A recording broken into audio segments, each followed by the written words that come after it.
Good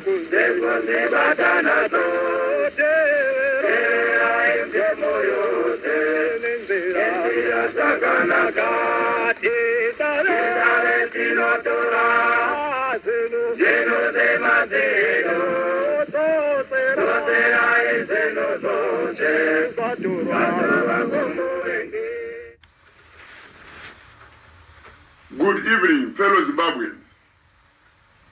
This is your comrade, Blessed Rune Sugeza, Comrade Bombshell. Last week, I laid bare how Kudakwashe Tagwirei stole Zimbabwe National Army companies, GDI and Sandawana, in broad daylight. No payment, no accountability. He hijacked assets worth $220 billion and used them to loot $1.9 billion straight from the National Treasury. And when we say the National Treasury, we mean your money. Let that sink in. $1.9 billion gone. All this while our soldiers earn slave wages, rotting in barracks with empty stomachs and empty wallets. So the question on everyone's mind is, how can such grand theft happen under the nose of the army? Why are some in the military, whose companies were looted, silent? Why are some generals who swore to protect our constitution silent? Yet Emerson Slutin Kabao is plotting to mutilate the constitution just to cling to power until 2030. This silence from some of the top brass is deafening. Why? Because some of them have sold out. Yes, some of our generals, once sworn to defend the people and the state, have traded patriotism for bribes. They now dine with thieves. They cash in while the country bleeds. This is not what we fought for. We fought against corruption. We fought for justice. We fought for equality. The Liberation War song, Zira Zema Soldier, was not just a song. It was a promise, a guiding light, a contract with the people, a contract these sellers have broken. We did not fight and die so that Emerson and a handful of cronies could feast while the rest of us are starving. Let's be clear. Mnangagwa has become the enemy of the state. The evidence is overwhelming. Systematic looting, state capture, and corruption on a scale Zimbabwe has never witnessed. One might expect outrage from the military, but not all have responded. The reason is clear. Some in the military, not all, have been compromised, but silenced. They've abandoned their oath and surrendered their conscience for cash, cars, and privileges. Last week, I asked why Defense Minister Opakashiri Muchinguri was quiet when army companies were stolen by Tagwirei. The answer is, the fish is rotten from the head. Defense Minister Opamchinguri Kashiri is pocketing $35,000 in cash every month from the Ugandans to betray the aspirations of Zimbabweans. Aaron Nepera, the permanent secretary in the Ministry of Defense, gets $30,000 monthly from the Zviganandas. Some two major generals, whom I'm not going to mention now, are pocketing $25,000 each. Right?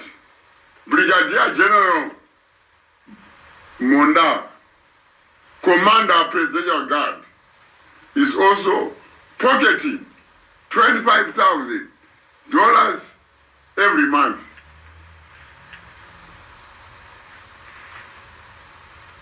Colonel Mangezi gets $10,000 to name just a few. And that's just the cash.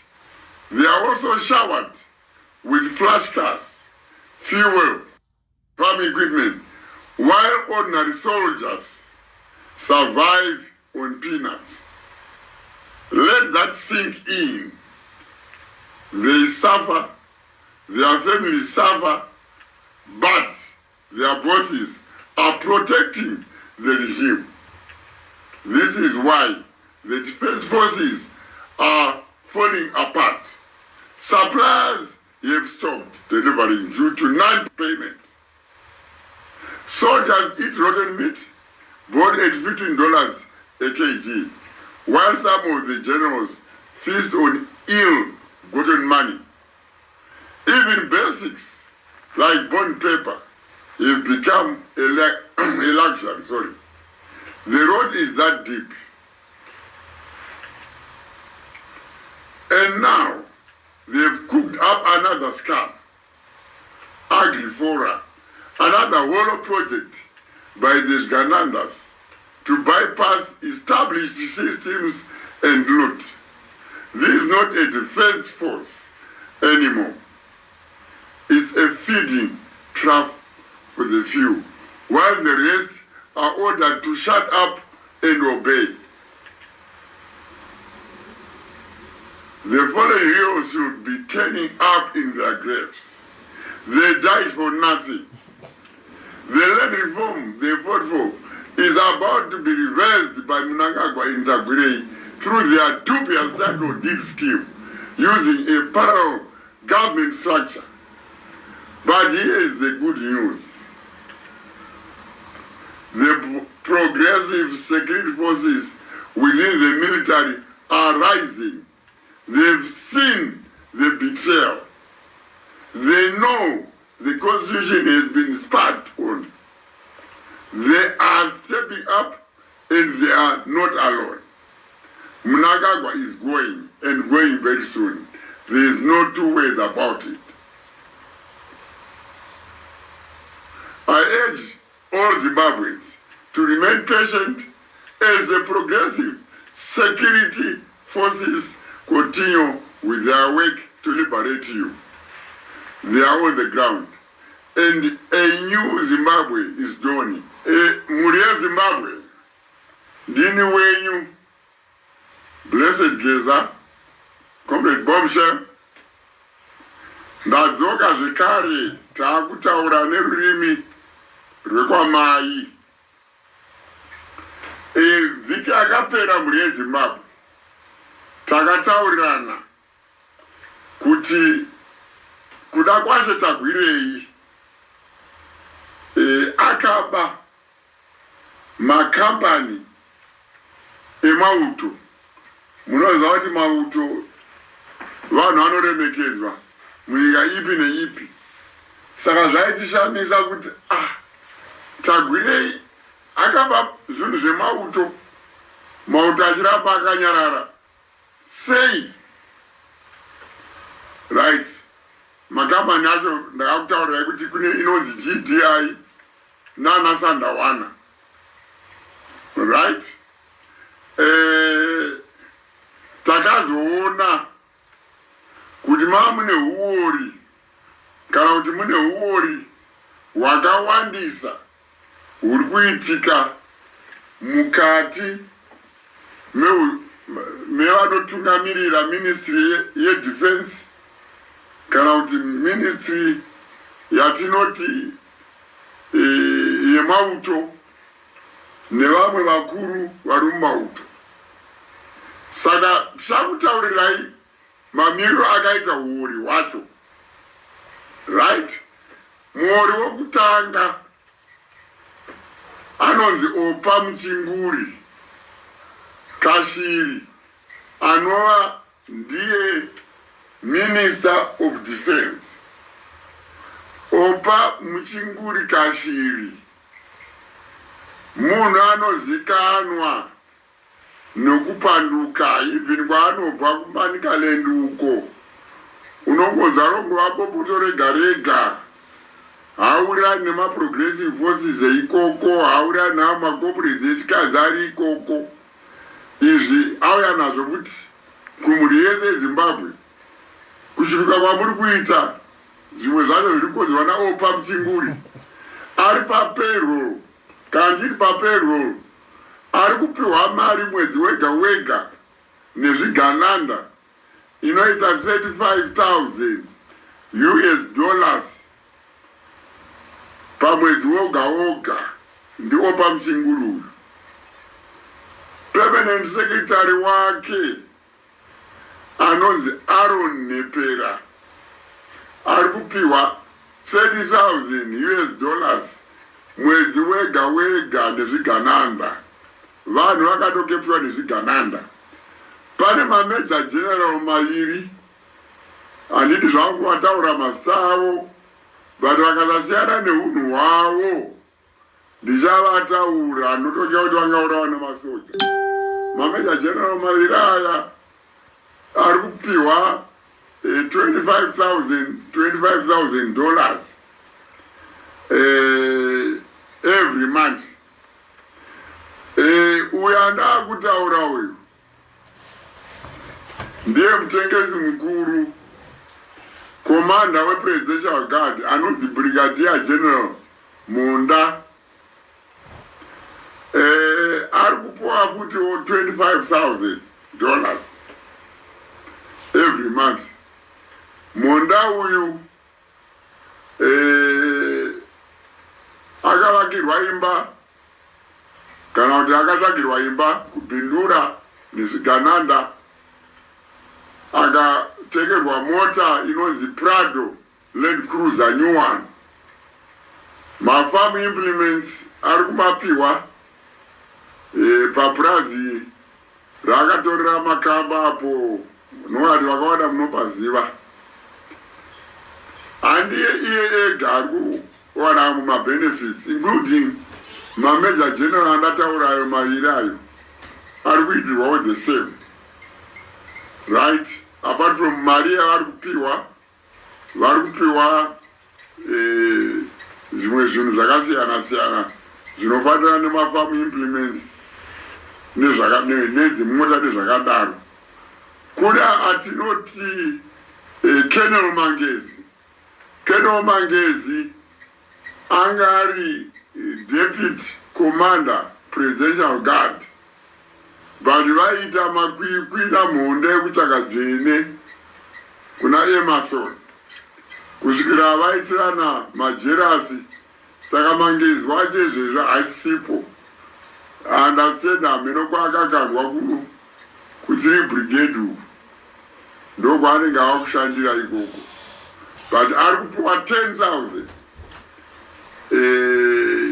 US every month nezvigananda. Tose tinoziva, haizi secret macomrades, kushupika kuri kuita mauto edu. Mauto edu ari kupiwa $200. Mauto edu ari kudyiswa chikafu chisingaenderani nechikafu chinofanira kupiwa mauto. Asi zvigananda zvichaja mari ye-first grade meat at $15 a kg, but mauto ari kupiwa nyama yepasi pasi, grade repasi pasi. Asi rinonetsa ndechekuti zvecho mauto enyu ari kukusarutai achiti mashefu edu. Imi muchitengesa mauto kuzvigananda here, kumatsotse here, right. Zvine musoro here nyembe dzemunhu anonzi Major General kana General wakati Senior Army Officer, inyembe dzinotyisa, red ribbon inyembe dzinotyisa, povo dzinokurespectai chaizvo, but moona kuti izvo muri kusacrifice mhuri yeZimbabwe ichishupika, right, muchishandira zvigananda. Zvigananda zviri kuluta billions. Imi muri kupuwa tuma 35,000, tuma 30,000, tuma 25,000 to facilitate zvigananda kuti zvive mabillionaire. Zvine musoro here izvozvo, right? Kusiya mauto enyu achigara hana mainforms, hana vakawanda vari kuloja kumarokesheni uku, havana dzimba pekugara, asi imwimwi muri kuita maplanned runners ezvigananda. Zvine musoro here izvozvo. Iyi ndinoona kunge kuri inonzi great betrayal of both the armed struggle nemhuri yeZimbabwe. Matengesa mhuri yeZimbabwe zvinofanira kugadziriswa. And tinokumbira kune vakuru vemauto kuti nyaya yakadai, please, inoda agenda attention, ngaigadziriswe. Ngaigadziriswe. Hatikasiyi vanhu vashomanana vachiisa unhu hwemauto into this repeat like this. Zvinofanira kuti zvigadziriswe izvozvo. Hazvigoni kuti mauto edu, mageneral edu vave varanda vezvigananda. So ndinokumbira kana kukumbirisa chaizvo kuti situation inoda urgent attention, right? Tiri kuzvigananda ikoku tiri kuona pane nyaya yeland reform. Vana vemhuri yeZimbabwe tiri kungosiya vachingoita madiro takatarisa. Isu tiripo sana Comrade Bombshell kupaiwo direction, but zvesho amongogara so zvesho vana Emerson nemasoza vachiita madiro nenyika yenyu, right? Land reform, vanhu chavakaendera kuhondo, right?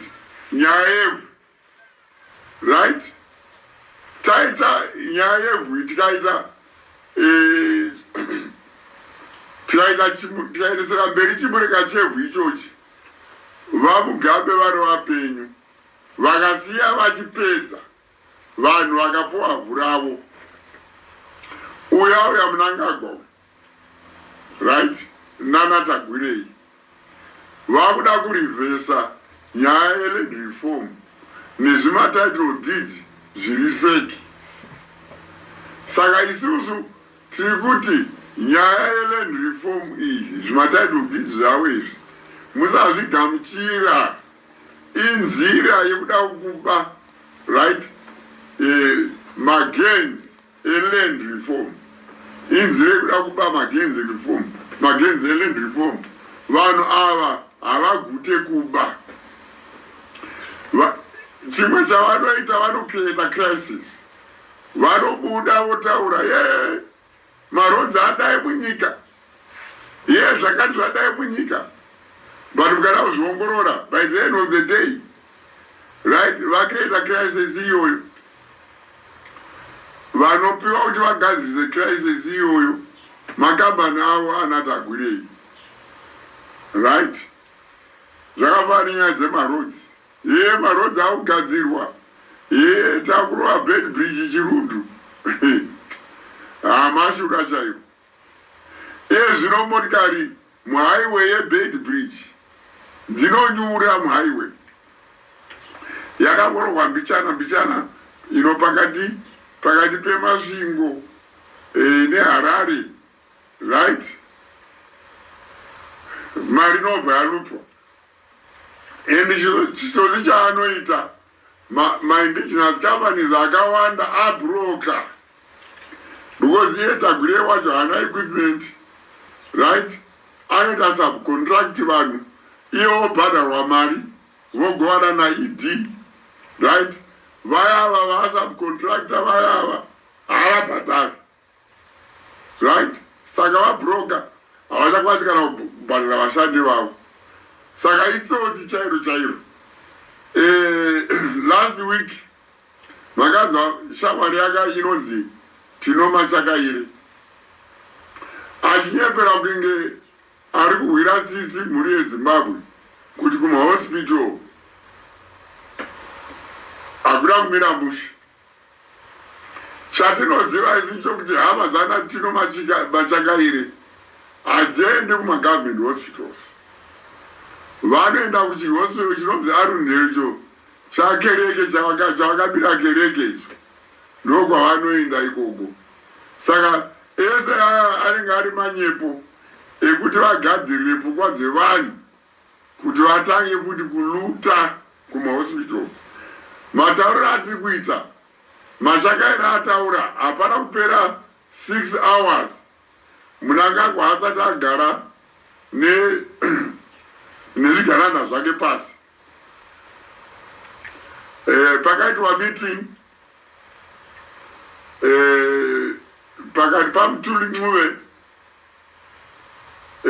Gwamatanga, Mangunja, uyu reserving governor, Tagwire, right? Nobva vawirirana kuti mahospitals toita sei kuti tibe imwe mari. Nobva vawirirana kuti pafuel palita roga ramuchatenga imwe vanhu veZimbabwe vanenge vachitora 4 cents, right? 4 cents iyi yokuendesa towards nyaya dzemahospital, but anenge achibenefita ndiani? Plus mishonga yacho inenge ichibva kupi?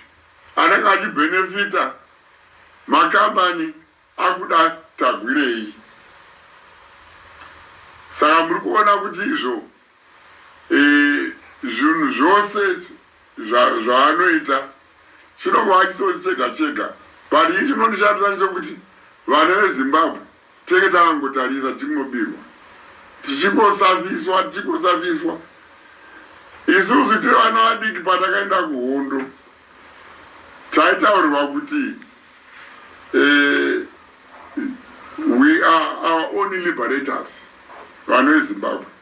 Ngatirage kuramba takangonyarara tichidyiwa takasvumira sematemba. Let's do something about this. Zvino panyaya yecrisis yekumahospitals uyu Tagwirei atova ne$300 million US, right? Yaari kuwana atopiwa contract yokusupply mishonga inobva kuBelarus. Tine inonzi Netfarm, ikambani yehurumende. Ko why going through Tagwirei? Why going through a middleman? Netfarm basa raenderei? Zvino Mnangagwa akatoenda kuBelarus kunoona kuti dhiri racho iroro ratooiliwa. Ingaita nyika iyoyo?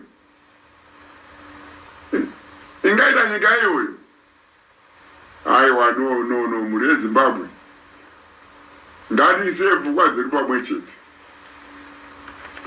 Iwewe mutsvangwa iwewe iwe uri bhuru wangu ibhuru kana kuita sei uri bhuru wangu chete, but wakunyadzisa mutsvangwa. Inda kuti pese pawaisadharana uchiti ED wakapuromisa upresident, but wazviona kakuti izvo ED wako itsotsi. Hati kuona kuti munhu wake waanoda neTagwirei Ndakutaura kuti izvo hakuna mukomrade anodiwa naED. Maiti ndiri kutamba. ED haana basa nekuti wamuitira chii. Right? Imboona zvatakamuitira isu. Imboona zvakaitirwa namageneral. Imboona zvakaitirwa nana General Chiwenga. Appreciate. Saka wachimuka kuti iwewe uri exception.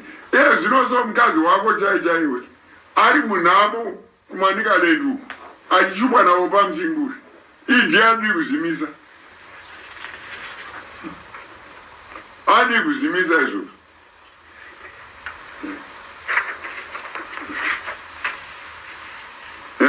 Adi kuzvimisa. Ndoda kuti izvo iwe uyazo kudzikisa pfungwa dzako. Chirungu unozvigona shamwari yangu. Ndinozva kuti wakafunda shamwari yangu. Asi chimbodzikisa pfungwa dzako umboti chaicho mhosva yakaita Chiwenga ndeipi? Mhosva dzaita vana Bombshell ndedzipi? Chiwenga akati ED apuwa poison akamubetsera. Mugaba ati aiwa Chiwenga ndoda kuti ndisiyirewe Chiwenga akati aiwa akanotora ED South Africa kwanga atiza achienda. But nhasi ED uya haadi kuona Chiwenga.